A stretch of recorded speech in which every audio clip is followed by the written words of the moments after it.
Welcome, everybody. Happy New Year. Thank you very much for attending this first session, this first Zoom discussion of 2025, organised by Talking About Socialism from a Marxist point of view. Those of you who have attended before will know pretty much what we're about. For those that are attending their first meeting, and I think there are some names that I don't recognise, so first of all, a very warm welcome to you if it's your first time. Talking About Socialism is a small group of Marxists who are committed to working with others to forge the basis of a new mass democratic working class communist party. So that's what we have generally been discussing. Although we've been discussing contemporary issues, it always comes back in these discussions to the question of the need for such a party. Those of you who attended last year will remember that Taz organised a day school in Manchester on the 16th of November where we'll be discussing that issue, and the videos are up on our YouTube channel. We then ended the year on the 9th of December with a discussion. The last discussion of last year was on that subject. And since then, we've been quite busy. And Ed Potts, who's on the steering committee of TAS, is going to report on the discussions and developments that have taken place since our last meeting, which we think are very exciting, very encouraging, and we would like you all to participate in the process as much and as intimately as possible. Before I call in Ed, just a reminder that this Zoom discussion, this meeting is being recorded, and it will be posted up on YouTube in a day or two on our YouTube channel. So if you don't want anything that you say to be recorded, then please indicate and I can edit that out. If you don't want to be seen, you can turn your camera off. We are going to be a bit flexible in terms of length of contributions, but we normally try to limit people to three minutes. But if there's controversial points or differences, we'll allow the points to be developed. Thanks. Well, thanks, Nick, for the introduction, and of course, welcome, comrades, and Happy New Year. Many faces, not your first meeting, and so good to see you again, but of course, welcome to those who is their first meeting.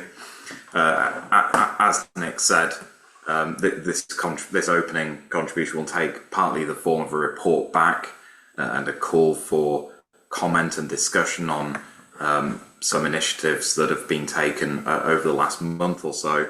But I'd like to start really just with identifying how it's come about and why we thought it was something getting involved in. I hope that most or all people on the call tonight are aware that there is a statement of fundamental principles that was formulated by Taz. It's on the website under the About page.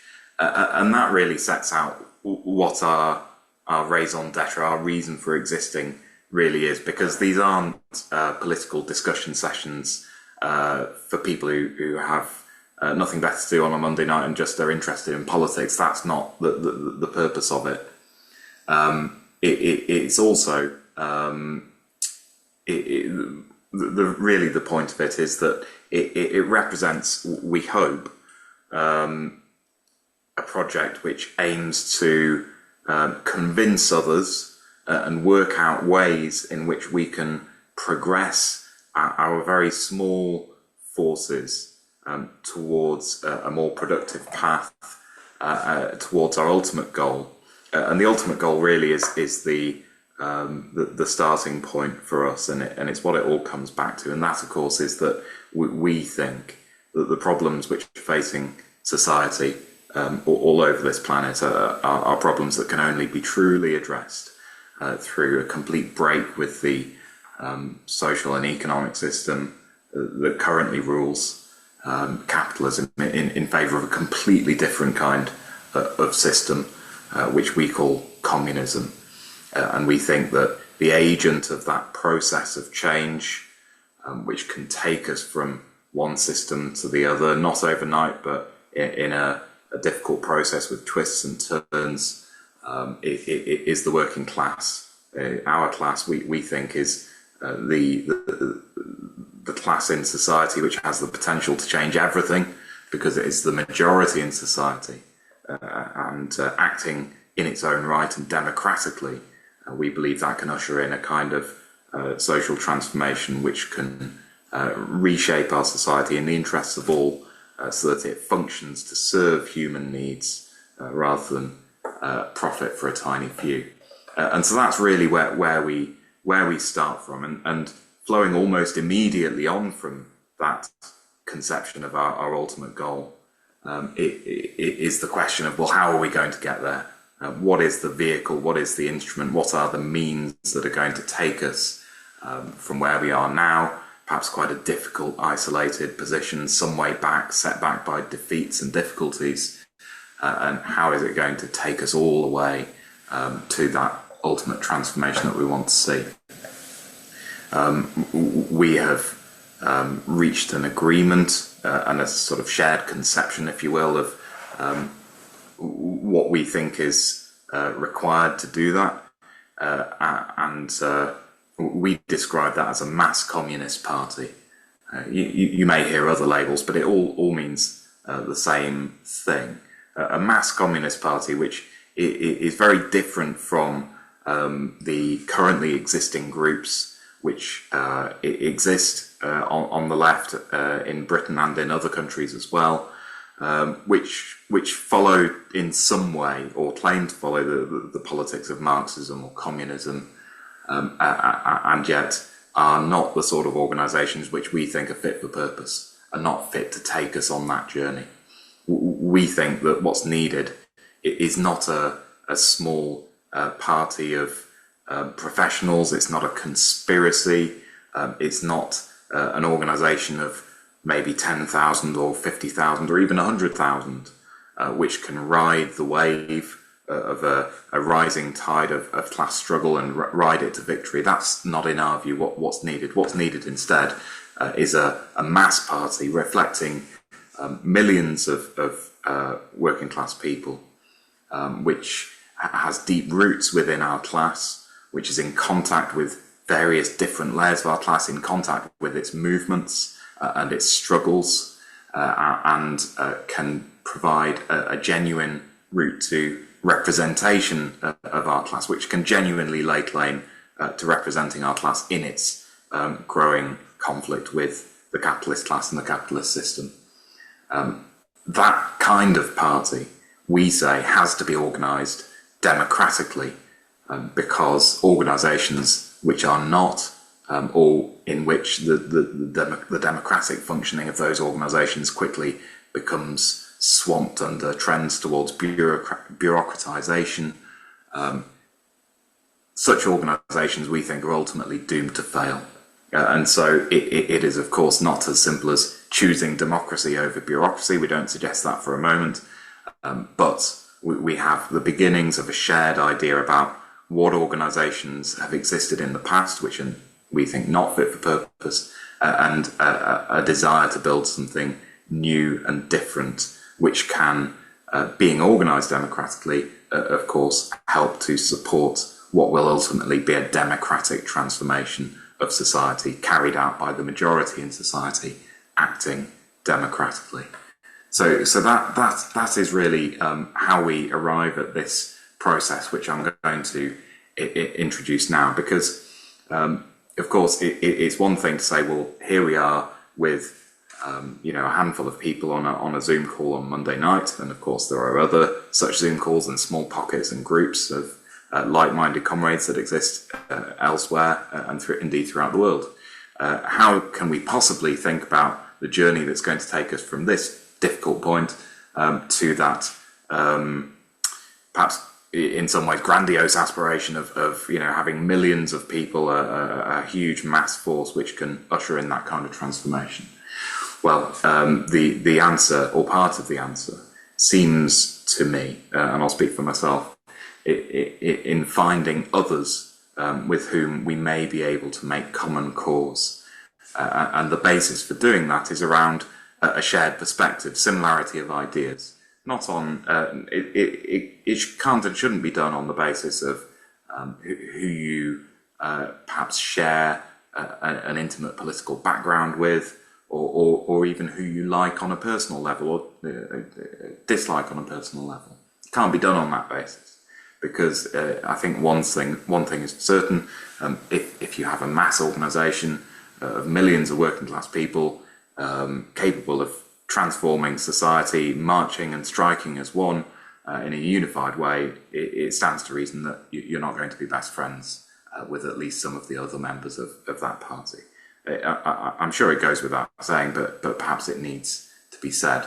That is the kind of organisation we need, and so we need to adopt a way of working towards it which reflects political agreement and political unity rather than unity on any other kind of basis.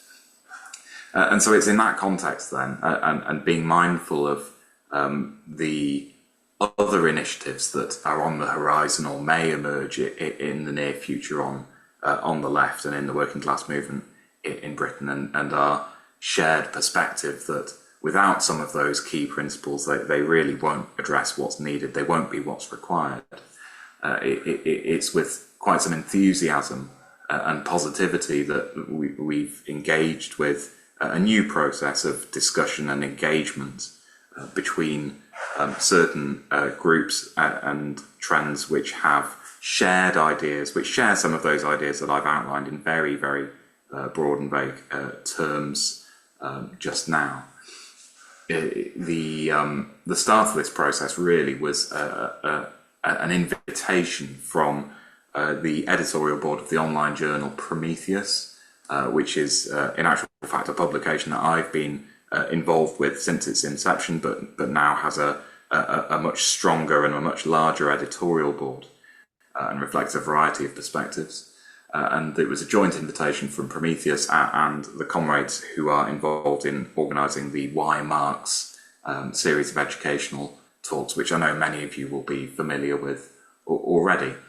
And what it amounted to was very positive and very good initiative and proposal to collaborate on a series of educational webinars on Zoom around the theme of building a communist party.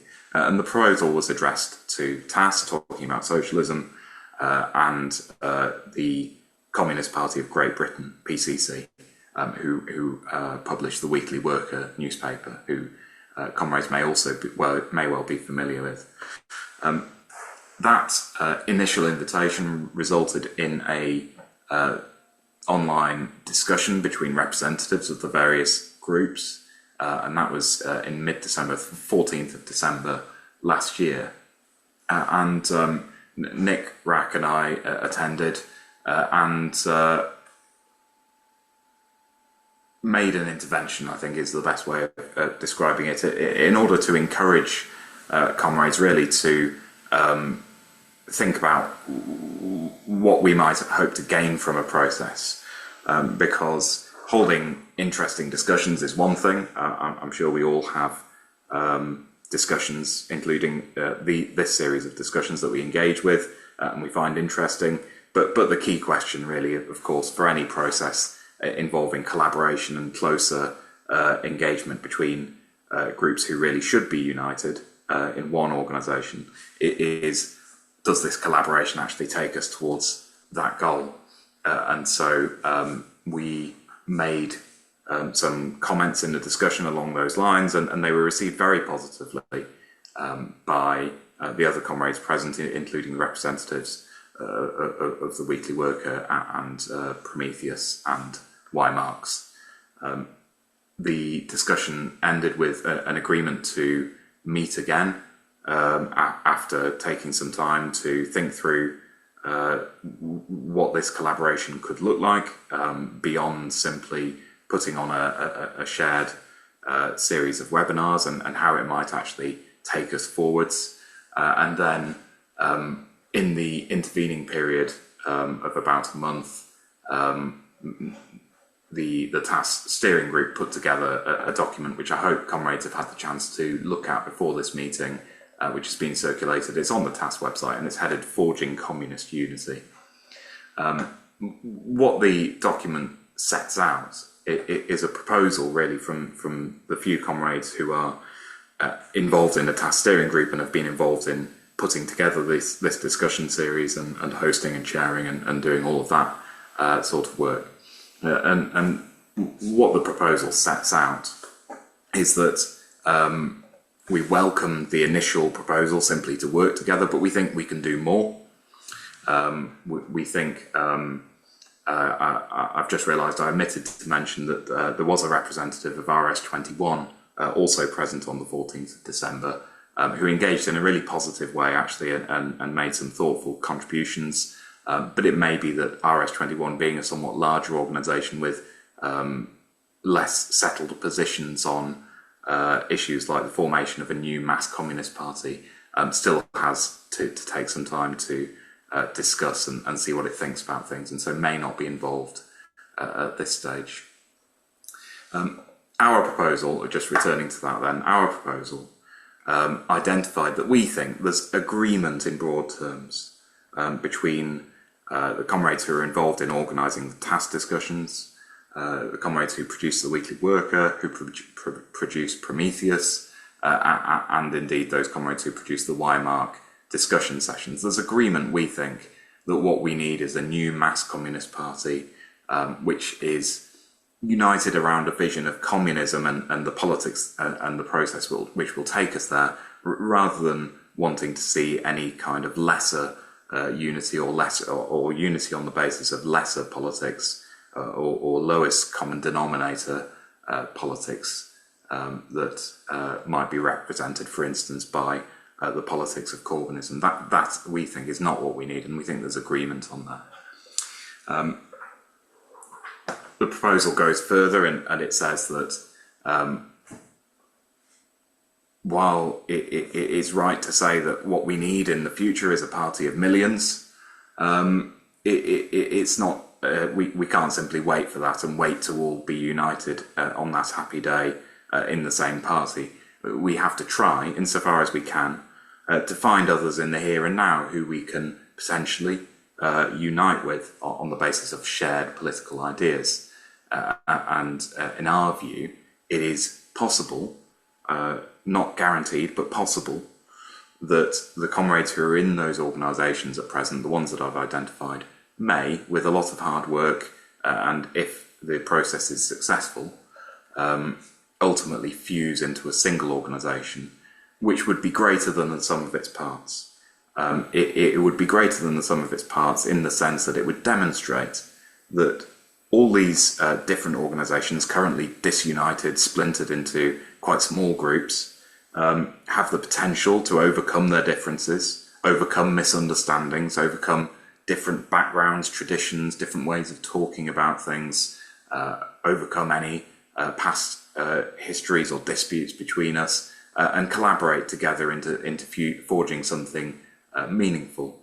It would serve also as a demonstration, we think, to the rest of the Marxist left, that really there is no principled reason why communists should not all be ultimately united in a single organisation. There is no principled reason, speaking for myself, I think, to justify the existence of the Socialist Party, the Socialist Workers' Party, anti-capitalist resistance, and all of the rest. Ultimately, these organisations, if they're serious about their goal, they should be united into a single party. And so if we're serious about that perspective, then we need to address what we can do to forge unity and not remain divided between our own small groups. And we need to send out that positive message. The proposal that we made, which I hope comrades have had the chance to read, but if not, as I say, it's on the website, sets out that there is a lot to work through. There's a lot to work through in terms of identifying areas where we agree, areas where we disagree, what sort of party it actually is that we want to build, But before that, of course, we're a long way off from building that mass party that we aspire to. What we have the prospect of building in the near future is, of course, an organisation of several dozen people, which helps us overcome our present state of being divided into single groups here and there of a dozen each, or comparable sizes. So that's what's on the table, and so it may seem like small beer, but we think it's genuinely significant if we can work through disagreements, overcome difficulties, and build an organisation that's greater than the sum of the parts going in. We were very pleased that when the parties of the discussion process reconvened on Saturday, just gone, so the 11th of January, the task proposal was accepted in broad terms as forming the outline basis of the discussion process. And although we are not anywhere near the point of declaring a fused organisation, that is the goal of the process, and that's what we want to really work towards. In terms of then, and I'll wrap up now, in terms of then where that leaves us, it's something that I'm very enthusiastic about. I hope that the comrades in the Prometheus editorial board will work through any concerns they may have and agree to participate to the greatest extent possible. I think ultimately they will, but of course we're prepared to talk openly and address any concerns. But also, and importantly for this meeting, the task steering group would like to hear your views. Those of you, especially who've been regular attendees, but also if it's your first time as well, we would like to hear what you think about this, whether you agree with the proposal, disagree with it, have concerns or reservations,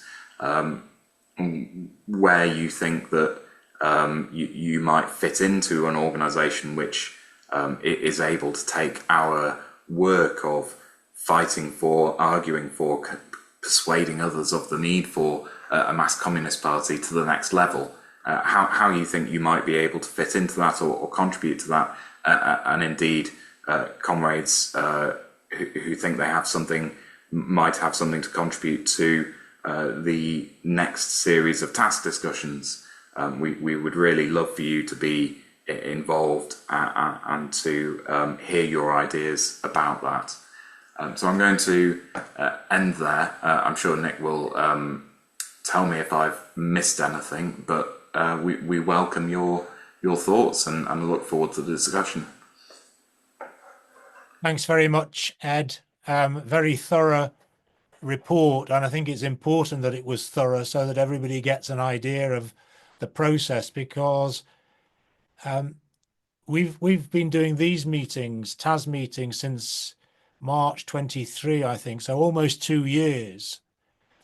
And sometimes I'm sure it has appeared to people that we're sort of trying to roll a very heavy rock up a very steep hill.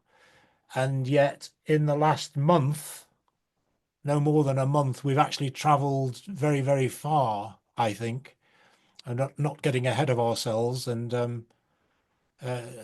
not getting carried away. What I'd like to do, first of all, is to start by asking if anybody's got any questions about anything that Ed has said, any questions about anything that he hasn't said that you think is relevant or you want to know about, and then we can open it up for broader discussions and comments. So does anybody have any questions, first of all? And please don't hesitate. As we say in these meetings, there are no silly questions. There are no daft questions. Every question is important, and it is daft rather to leave the question unasked, because then you don't know what the answer is. So, any questions? Okay. Right, I can't see any questions, but please don't hesitate. Minnie's got her hand up. So, Minnie, do you want to come in? Yeah, just a quick one to start off with.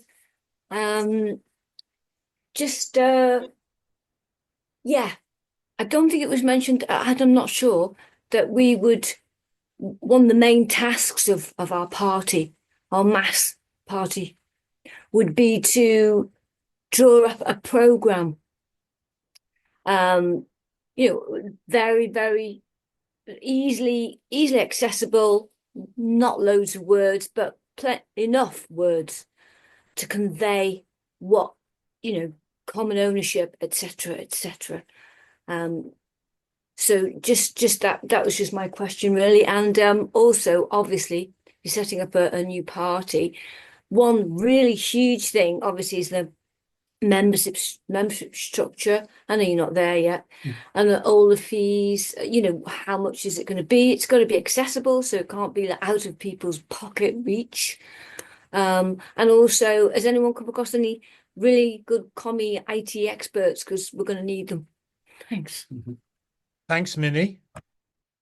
So anybody else got points or questions like that or similar?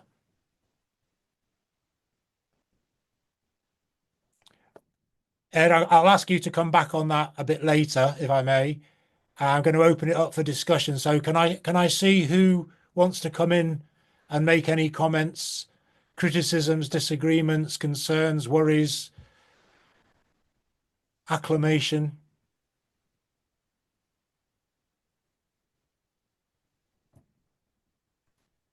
Minnie, is that your hand up again? Yes, it is. Yeah. Yeah, come back in. Nobody else wants to. Yeah, just to say, yeah, I mean, on the groups that are involved, obviously Graham and I, we've been attending Talking About Socialism regularly, the discussions, enjoy the discussions. On the getting to know more comrades, obviously that's great.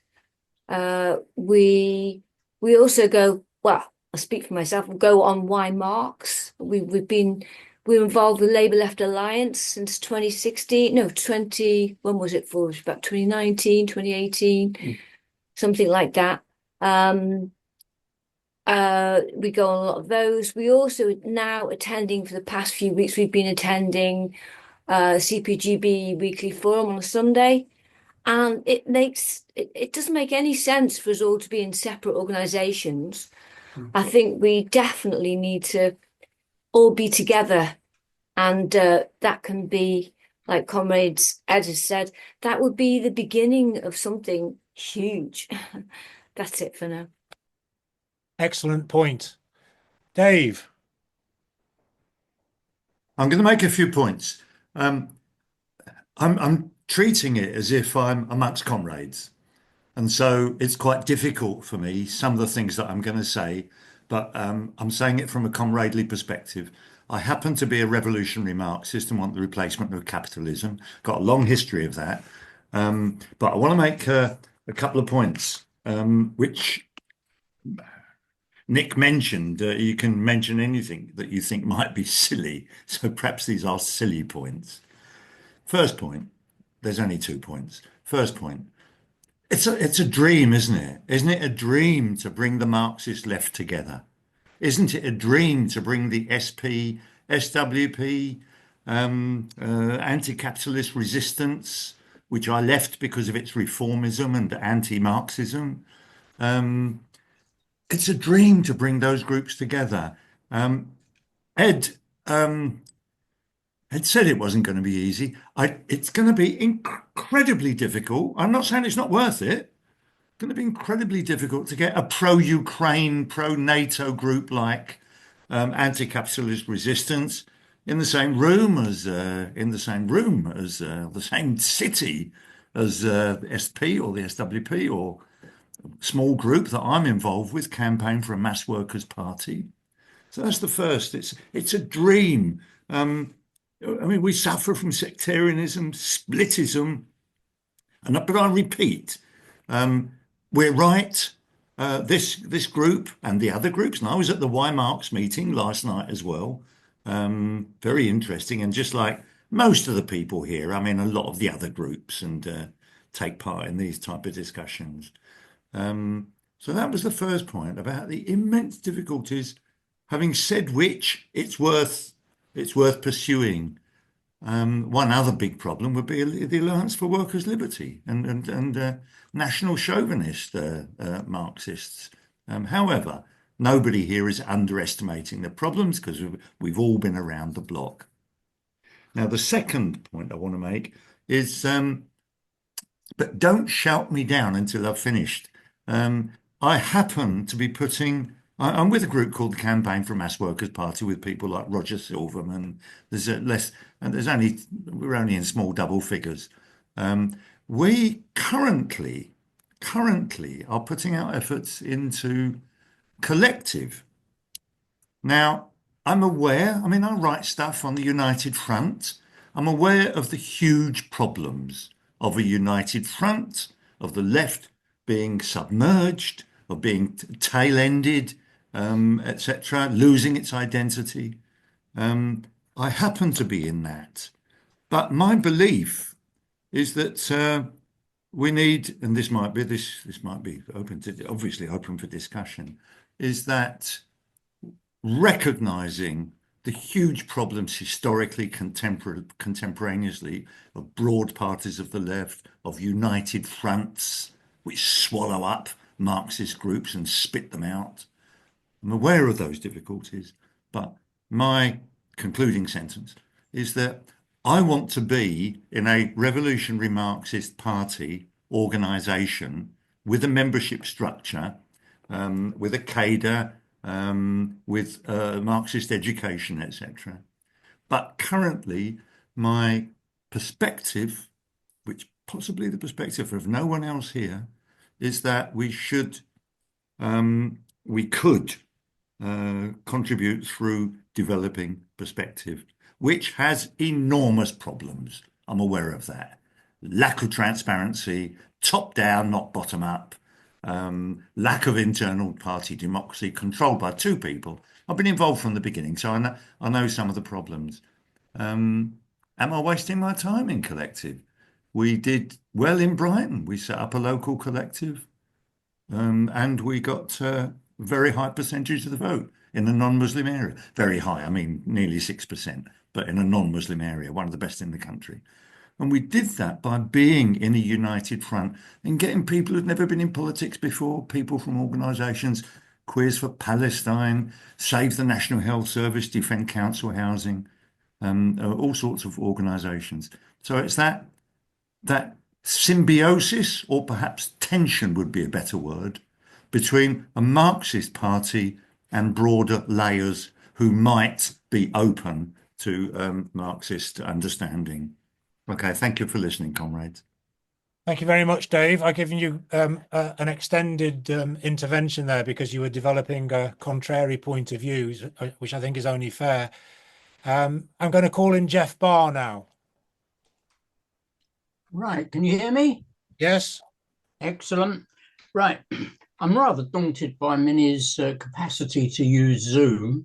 I don't think I'll ever rise to that. A number of things. First of all, I don't think a Marxist party is the way forward. I think we are bound by the interests of the working class as the revolutionary class that can dissolve class society, not by an ideology. And I think one of the problems with an ideology is inevitably it's narrow. You have to accept the faith in order to join. And of course, even if you have a periphery of people who are not Marxists, they have to be in the outer circle. The party has to be run by ideologues, and inevitably it leads to the curse of the 20th century sects. If you are going to have a party, you have to have, I think, a very broad view, accepting a number of different ideas, ideologies, etc. It may well be that people who see themselves as Marxists are vital to it, but they are certainly not the whole of any mass party. I worry about the SWP and the Socialist Party. As I recall, Nick was also a member of the Socialist Alliance and watched it being wrecked by the fun and games of these two sects. Thirdly, I look here, and Ed is probably the youngest person present. No mass movement is going to be based on people of our years.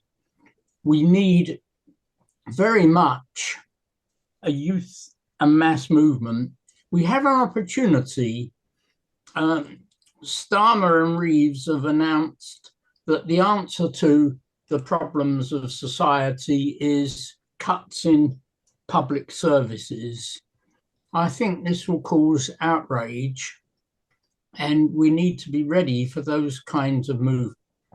So that's it. Thanks very much. Thank you, Jeff. Can I see the next comrade who wants to come in, either making a new point or answering any that's been made already? Again, please don't hesitate.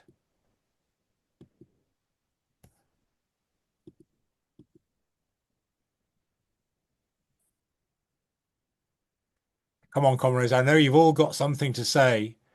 We sometimes get criticism for not having enough time. So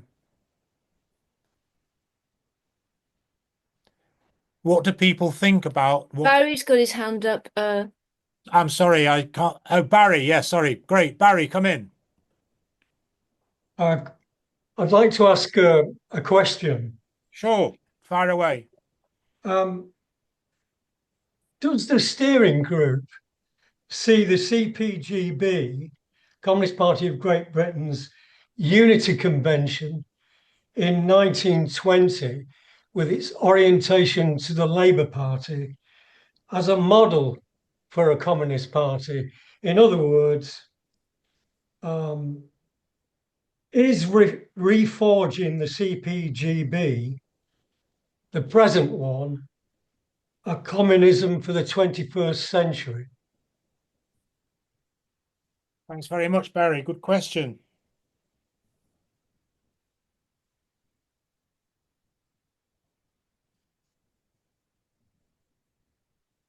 Does anybody else have any questions like that?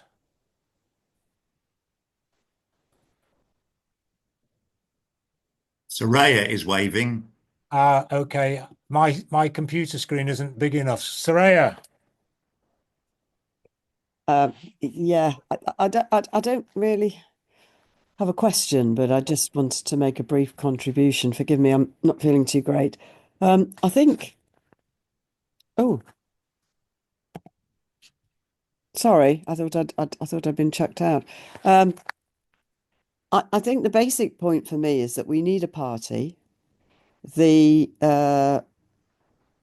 It's not enough.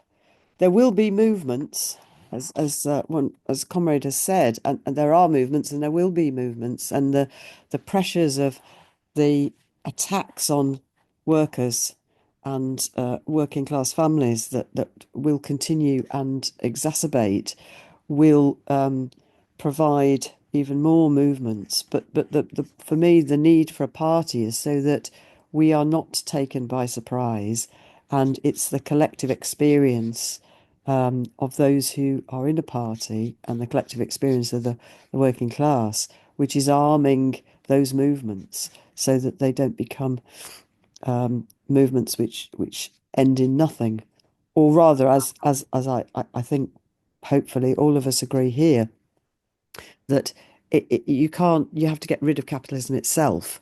Rather, that's not an argument against fighting to defend the health service, for example, or workers being made redundant or cuts, but that ultimately gains on those fronts can only be short-lived if we make them, because of the nature of capitalism that bases itself on, I'm stating the obvious, I think, for most people here, on exploitation of the working class.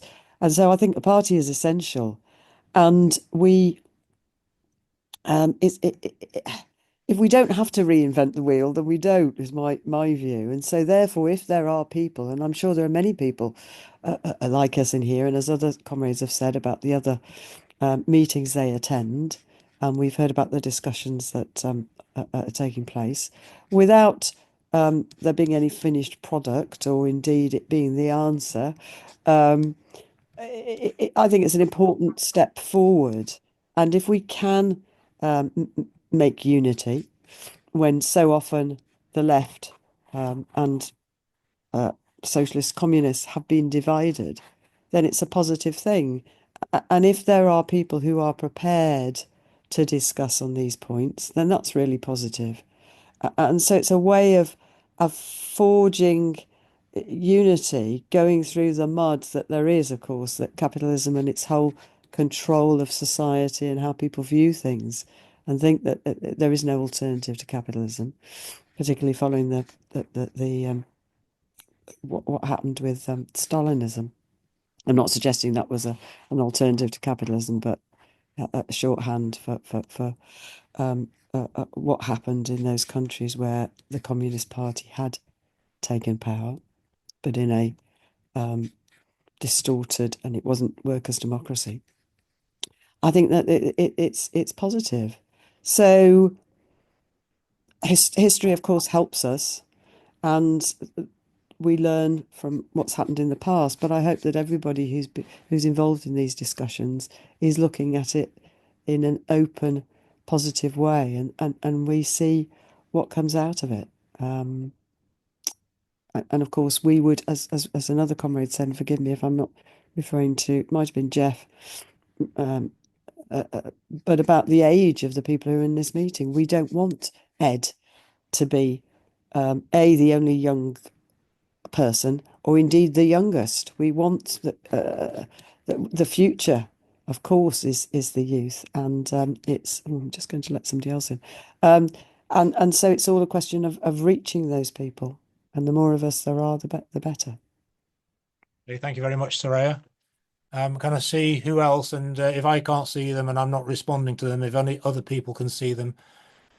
Christine Marsh. Christine.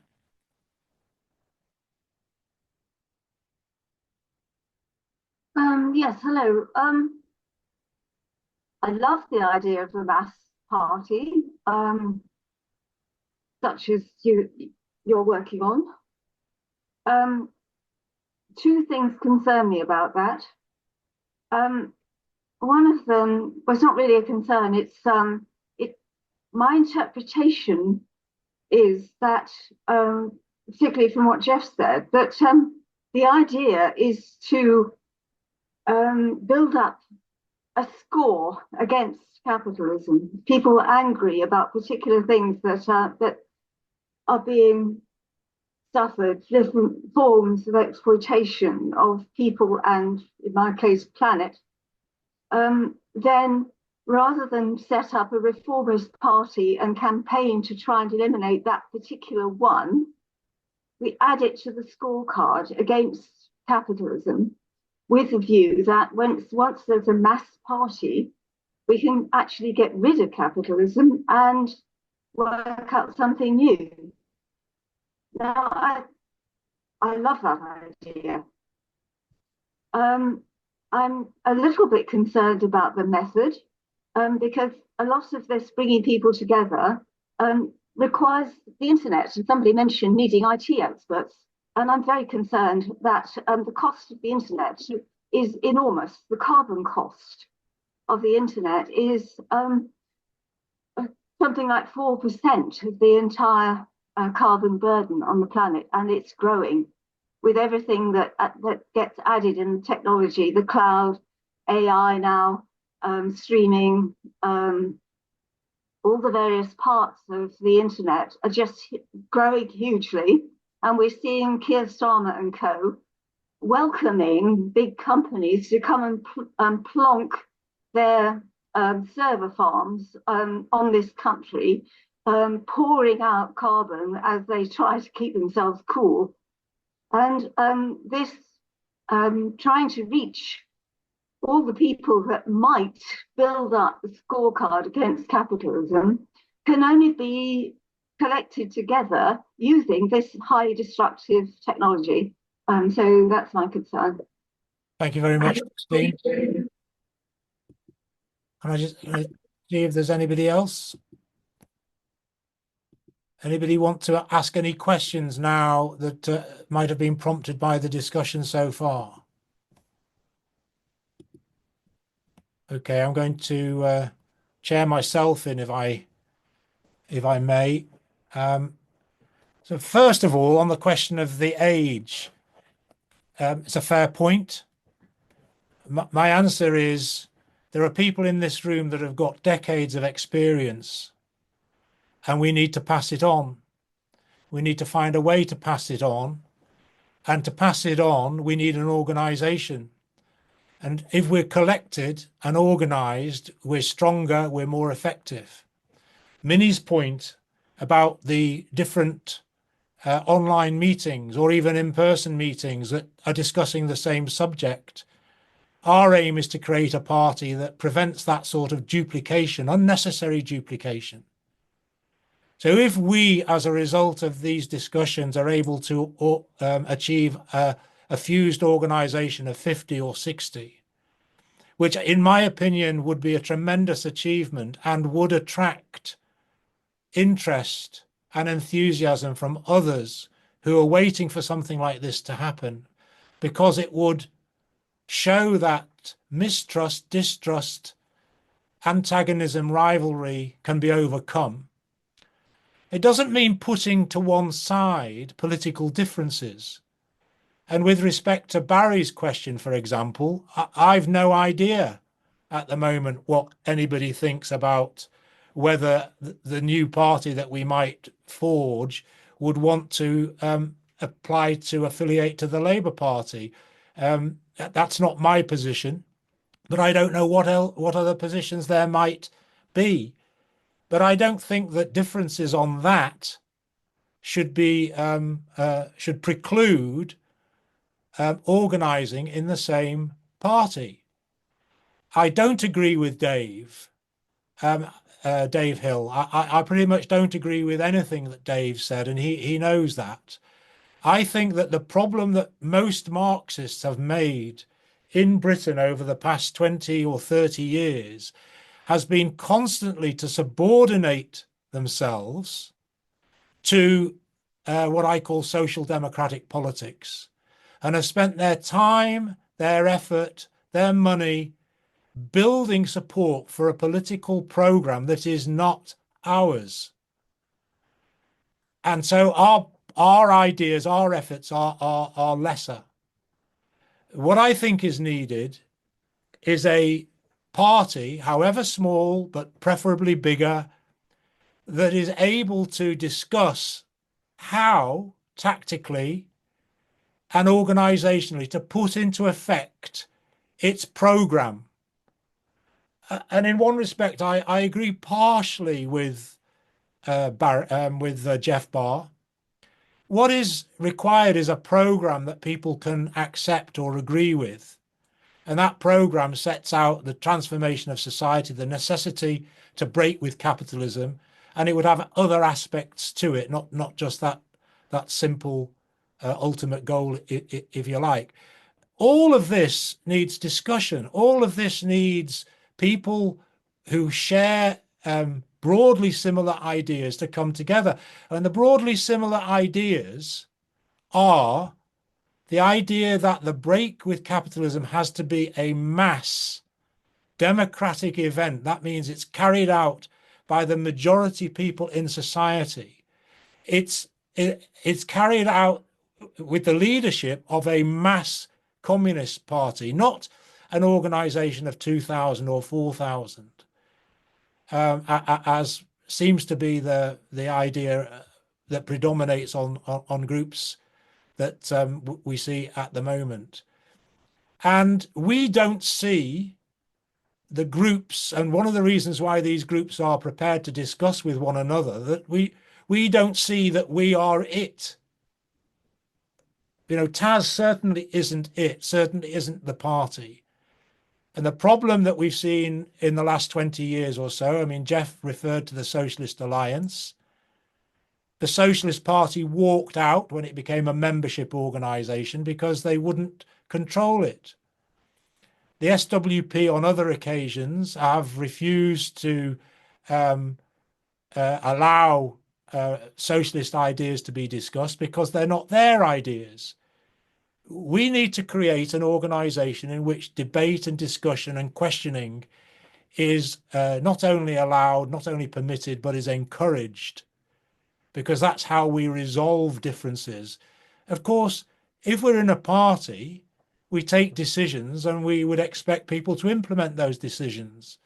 But nobody's going to come down like a ton of bricks if somebody says something that's different or critical. At least that's not what I'm aiming for, contrary to my experience in several organizations over the past few decades.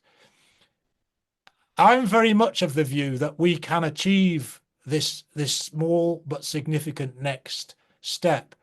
And as Ed said, I mean, clearly there are some concerns, and not everybody has shared the enthusiasm that Ed and I have for it.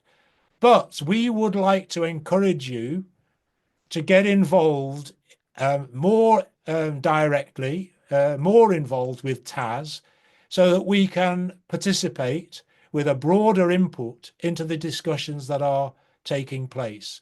I'm going to stop there, and I'm going to invite, I think it's Lawrence Parker, to come in and make his contribution. Yeah, cheers, Nick. Thanks for that. Yeah, I pretty much agreed with everything that Ed and Nick have said, really, and I've read the statement that you pulled together, and I think it's pretty good. So, you know, just to say I look forward to working with you more in the future would really be that the main type of thing.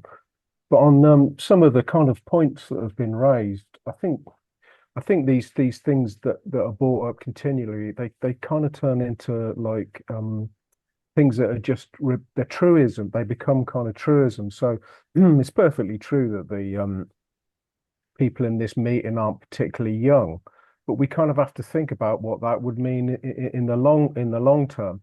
I was in, as I know Nick was, and I'm sure other people were, I was in the Labour Party up until about 2020 or whenever it was, you know, during the kind of Corbyn kind of era. And I was in the most right-wing branch in London, in Finchley, which was like a nightmare. But in the same and other branches, there was lots of kids in it, young kids who had socialist ideas. Actually, the problem with that wasn't the lack of young kids who were enthusiastic about socialism or even communism, as I found in some cases. It was actually that they didn't have any types of experience, kind of people alongside them. The more young people we have, the greater the emphasis there are on more experienced people to guide them. We need them.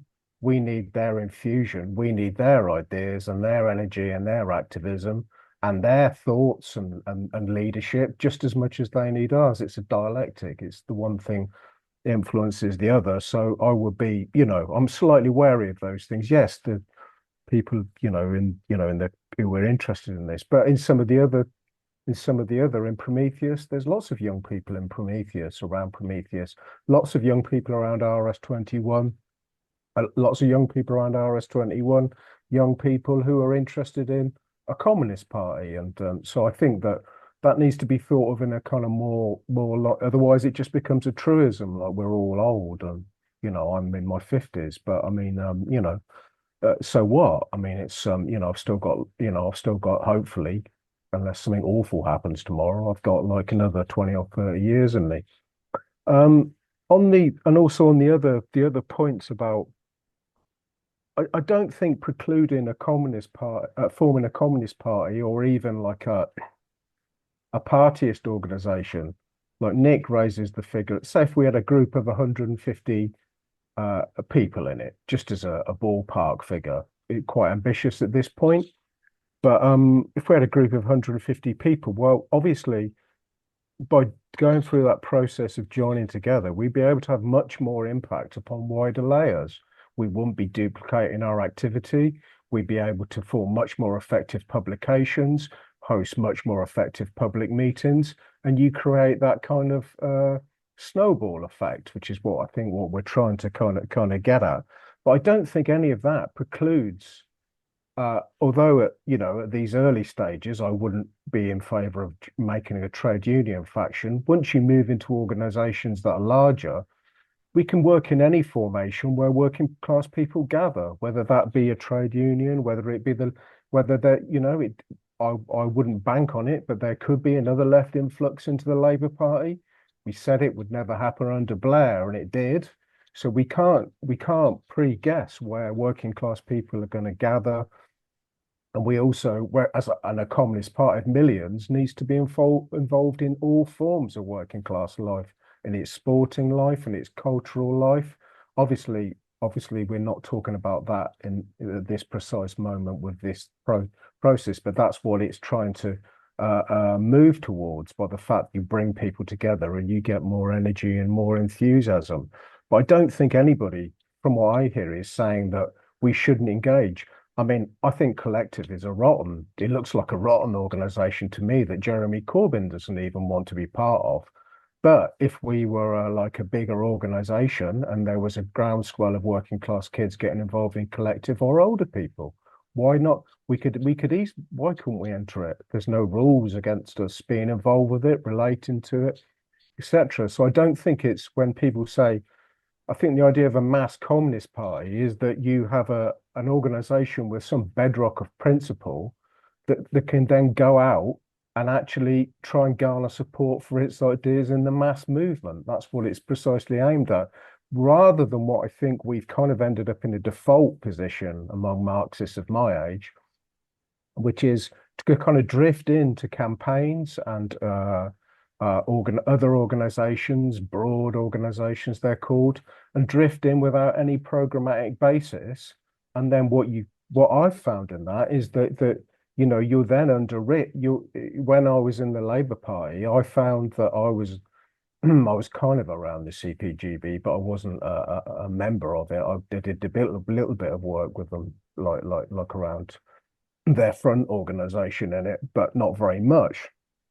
But when you go into like these broad-based organizations, it's incredibly difficult because the pressure is always from the right. That's what I found in the Labour Party. Even amongst the left-wing groups, the pressure was from the right. I didn't have a proper party and organization around me. And to stop people sliding off into, you know, poorer politics, we need some kind of principled breadlock, a program of how we're going to change society by which we judge people's actions and things. So I don't think anybody here is saying that if you form a party that you're somehow cut off from all of that. I think it's precisely the opposite. We're trying to give ourselves the launch pad to, you know, change society, and changing society does mean dealing with lots of ideas, organizations and things that we may not agree with. That's dialectic, isn't it? So that's my understanding of dialectic anyway, at least in the theory and practice kind of arena.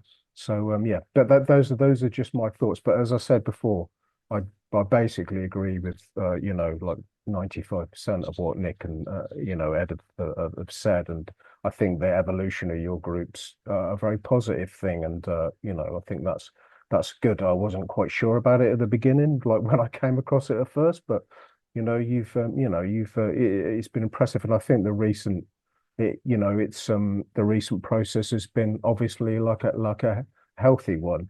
And people who probably know me very well know that I have some misgivings about the CPGB, but I don't have misgivings about being in a partyist formation with them. I always expected if ever there was a communist party that I'd come across them, and I think, you know, I think it's time for some of the kind of pettiness, which I may have been slightly guilty of myself in some things in the past.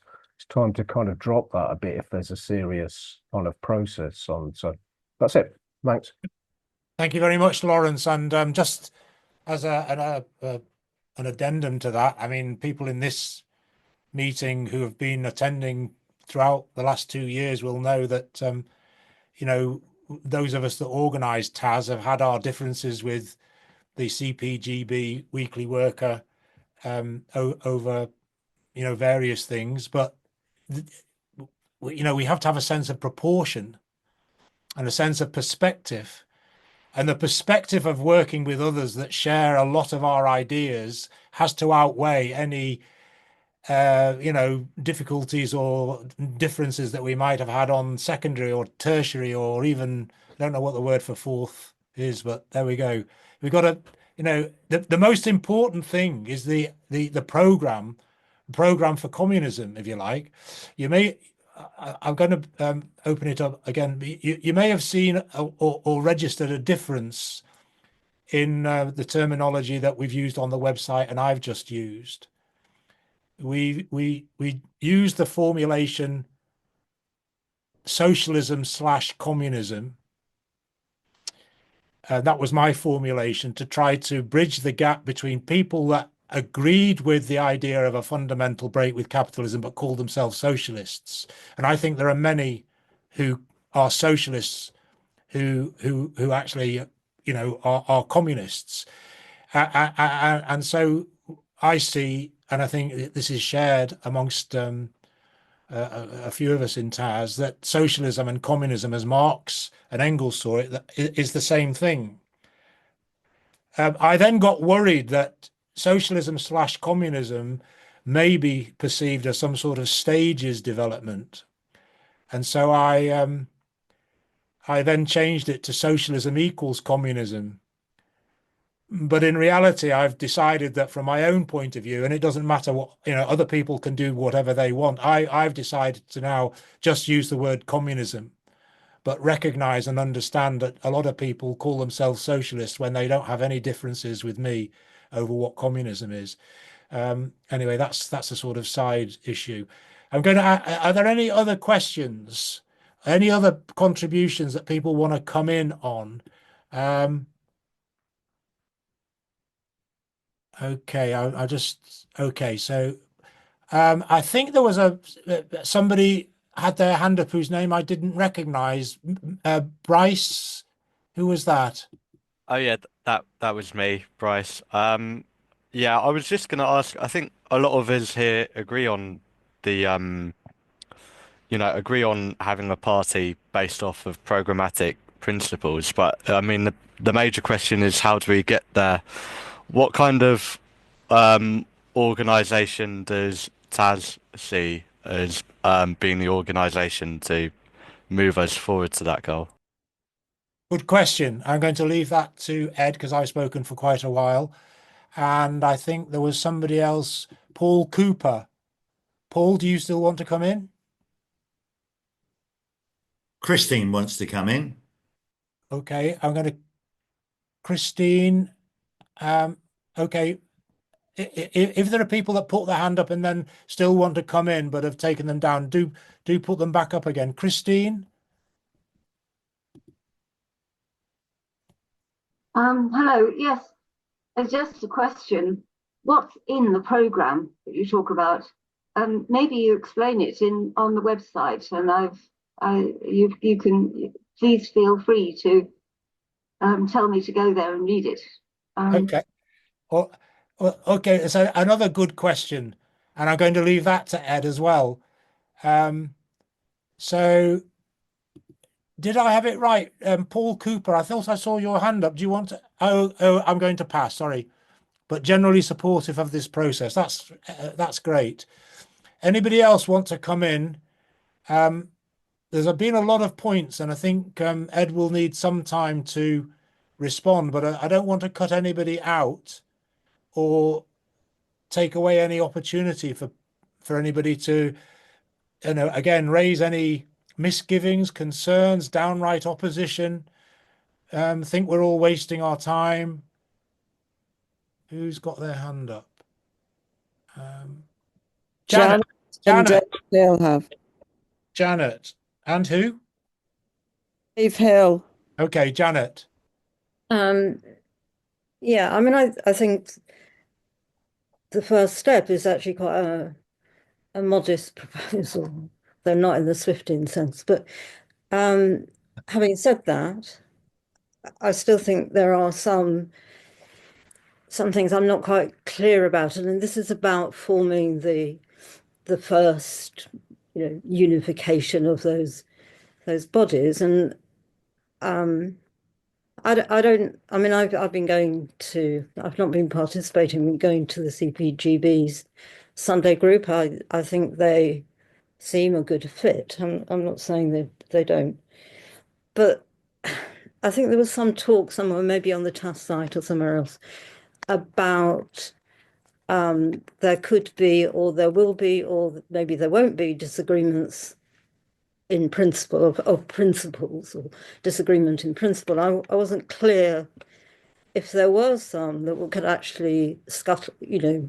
make this immediate and quite modest thing actually more difficult, because I don't know what those would be, but I can imagine there may be,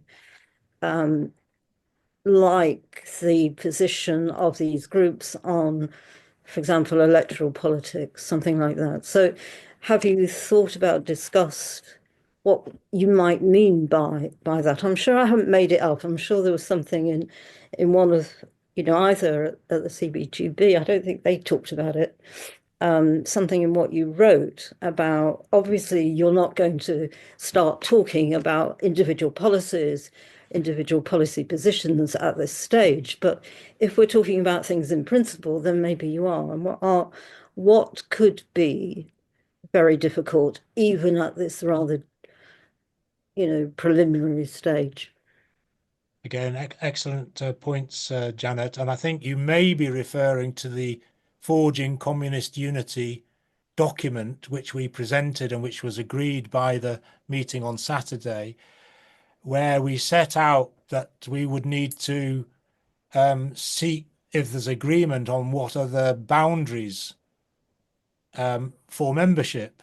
And in parentheses, the question of Ukraine and the Ukraine war was raised. For my own point of view, at this stage, in terms of any fusion, I mean, I'll see how the talks develop, but I would find it extremely difficult to build a group with people who take a completely different point of view to the one that the organizations involved take, which is opposition to both sides in the war on Ukraine. But that may be one of the types of issues that you're referring to. And I don't want to prejudge any of the discussions or the decisions that are going to come. It's at the moment we're engaging and everybody is keen to engage. So that's great. Can I see if there's anybody else before I call in Ed? Yeah, I want to say a few words. Dave. And these will be positive words. Okay, I'm going to give you 2 minutes, Dave, because you spoke. That's fine. Yeah, absolutely fine. I will need less. Okay, when good. I heard about this fusion and recomposition, I was and remain very excited. I think it's a major, well, it's a mini, but it's potentially a major development. And so what I was saying earlier was not at all negative about the fusion process in which you, or I could even say we, are engaged. That's what I wanted to say. Great. Thanks very much, Dave. That was succinct. Okay. Ed, I'm going to come back to you now. You've got a huge amount of stuff to deal with, but you're more than capable.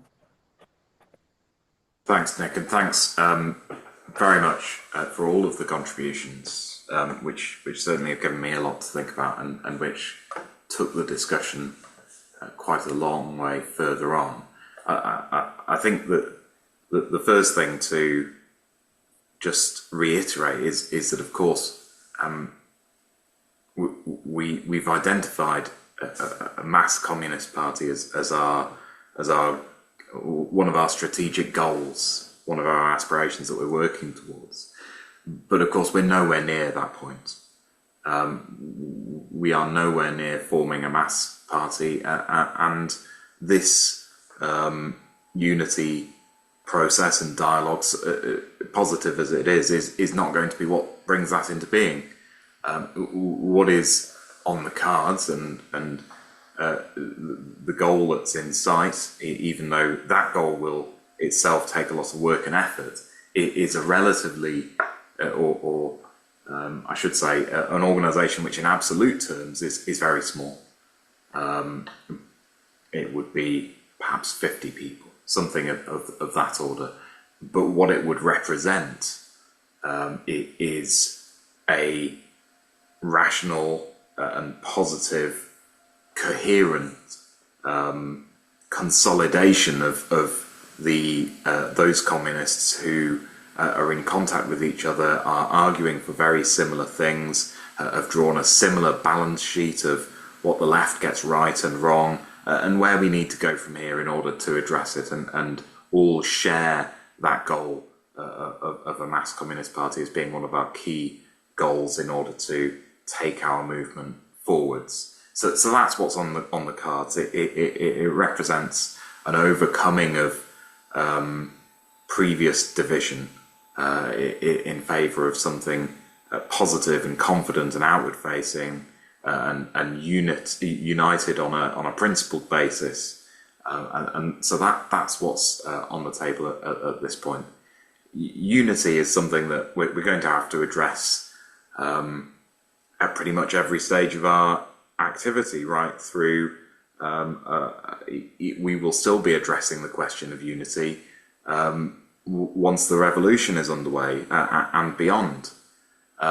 It has to be addressed in different phases, not completely separate from one another, but different distinct phases that you can identify and say, well, clearly the way we address unity right now is probably going to be different to how we address it once we have a party of 100,000 people, and different again from how we address it when it's 1 million people and then 10 million people, and so on and so on.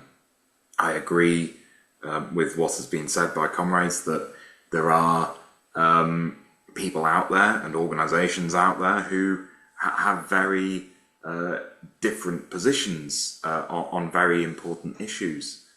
War, internationalism, Ukraine, or to take just a couple of examples. It would be incredibly difficult or even impossible to imagine uniting at this point in time, at this stage of our development, with comrades who support the British state's war aims in Ukraine. But it may be that things will develop such that that is not an impossibility in the future once those discussions and that engagement of ideas and forces takes place in an entirely different context and at an entirely different level of struggle. The point is, we have to identify what we might be able to achieve at this stage and apply ourselves to it and see whether we can break with the old bad habits of the left, of the socialist left. And that really is what this process represents, the potential to move beyond all of the problems that I've identified.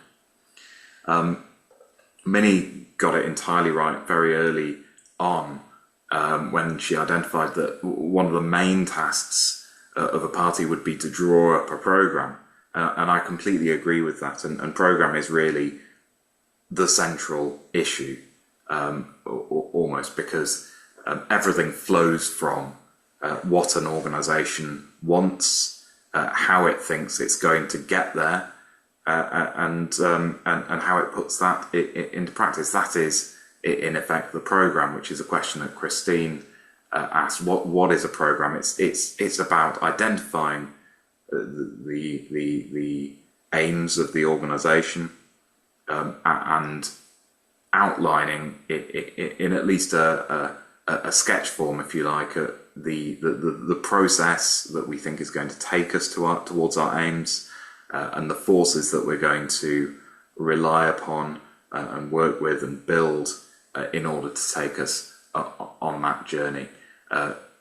Tass has agreed a sort of what you might call a brief programmatic statement, a statement of what our ideas are, but it's definitely towards the modest end of the spectrum. If you consider all different types of programs and programmatic documents, it's of course very, very much towards the brief and modest end of that spectrum. Programs, depending on the needs and the audience, they could be documents which are a lot more extensive than that, and there are different merits to each. This is, of course, itself a question that we're going to have to address in terms of what sort of program and what length of program and how is it written and how does that differ when we're talking about an organisation, a partyist organisation of 50 people as compared to the document that we might write and present as our programme for when we're on the verge of our class coming to power. Clearly there are going to be differences, but the answers aren't obvious. They need to be worked out through discussion.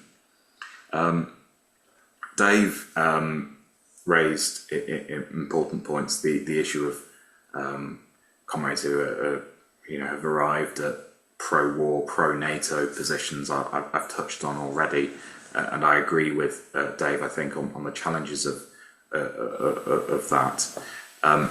The issue of collective and intervening and other broad formations like it is a particular question that we're going to have to address, because I'm going to pose it in these terms, which may be a little provocative, but what I'm going to say is that unless communists are united together as communists, and what I mean by that is united together on the basis of our shared politics, rather than on the basis of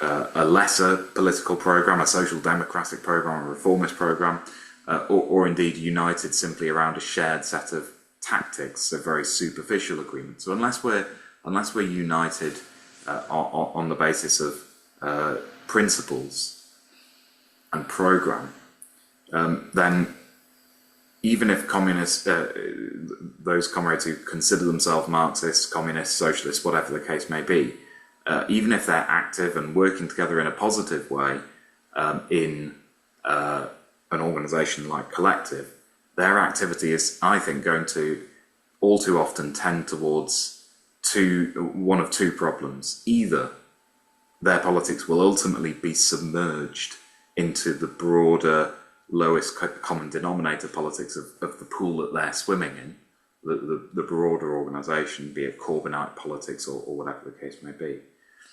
Or what you will get is the interventions by a whole array of small sects, different little groups of Marxists, all of them intervening into the same broad party or collective or the Corbynite movement, or whatever the case may be, but all doing so in competition with each other, all doing so with each secretly thinking to themselves, or not so secretly thinking, we're the real Marxists. All those others, you can forget about them.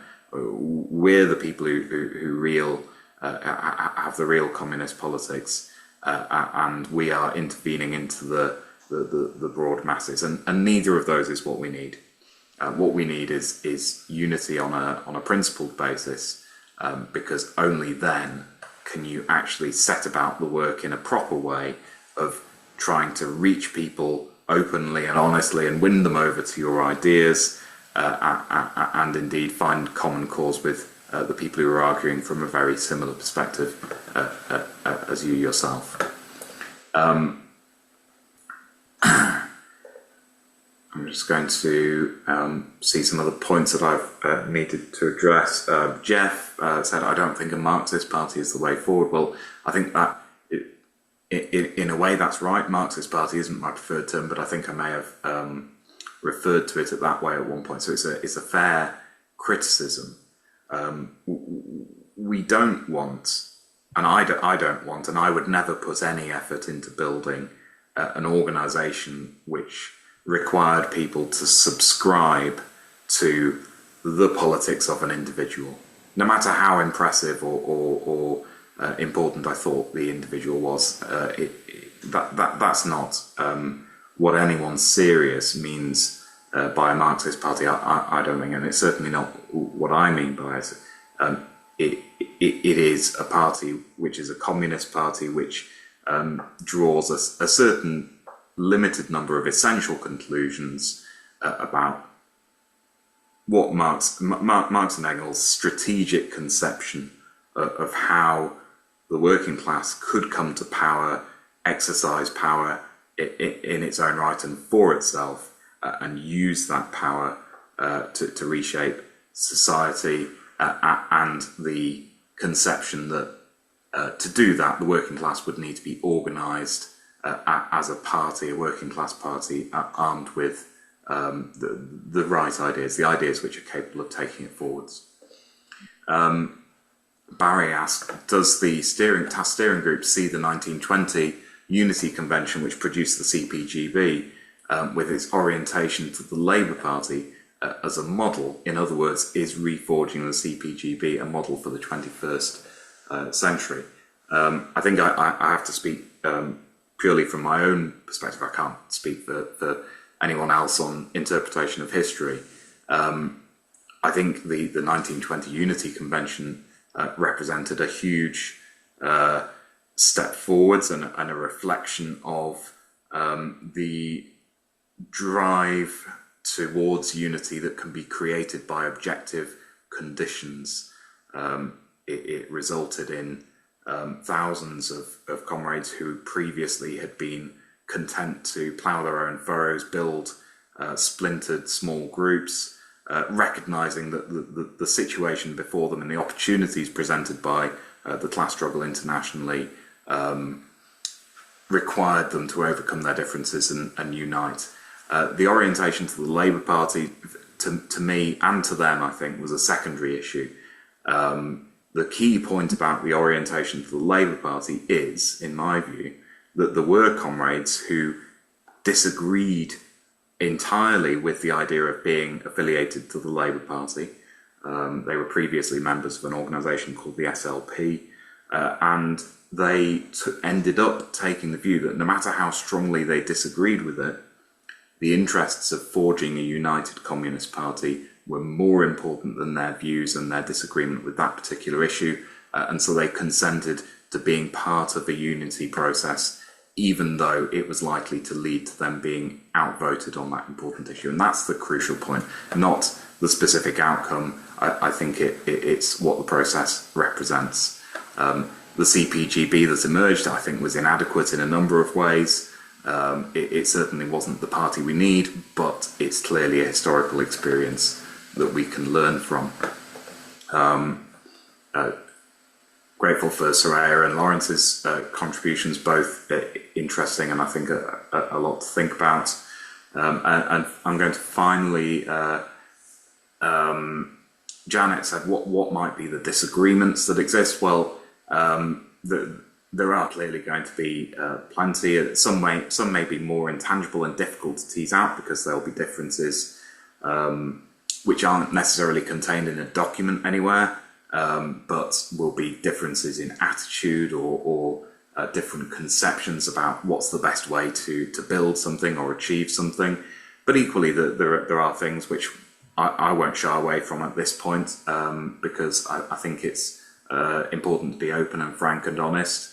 The CPGB draft programme, as I understand it, sets out that in their conception, socialism and communism are not the same thing, but socialism is a stage, an intermediate stage, if you like. I'm not quoting directly, I'm paraphrasing, and it may be that I don't understand it well enough, but in any case, they say socialism and communism, not the same thing. Socialism is something that you progress through in order to get to communism. Well, on the face of it, I don't agree with that.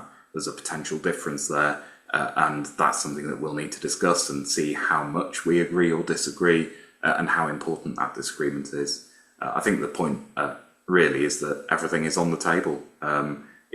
We are all capable of learning things, changing our minds, trying to change others' minds, as the case may be, or indeed both coming to better conclusions through the discussion. I'm going to finish very briefly with an answer to Bryce. What kind of organisation does TAS see as being the organisation to move us towards a mass party? In brief, it would be democratic. It would strive to create an internal culture which is healthy and positive, where differences are able to be discussed and acknowledged in a healthy way.